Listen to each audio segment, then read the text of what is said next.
cleaning a hospital ward using hydrogen peroxide vapour. BioQuell UK's technique, just one in use to combat infection. But how efficient is this method against biofilms, where bacteria live in communities rather than as individuals?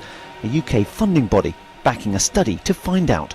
These biofilms are creating these walled cities on surfaces of hospitals, which we've seen on a few studies recently that are actually more resistant to cleaning agents, hospital cleaning agents and sort of antimicrobial agents than their planktonic counterpart, planktonic being like plankton in the sea. The spread of antimicrobial resistance is not fully understood.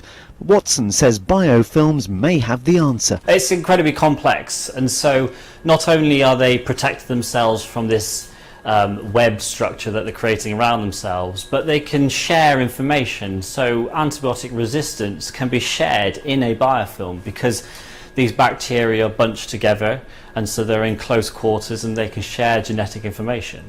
And so resistances can be passed between species in these biofilms. And so these communities are getting stronger the more diverse they can be, potentially.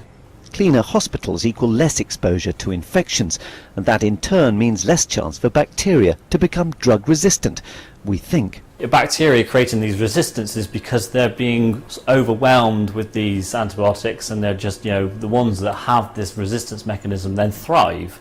Biofilms could be where that they're exchanging this resistance and therefore then sharing it within a community, which then spreads. The UN warns we're overusing and misusing antibiotics, both treating people and in agriculture.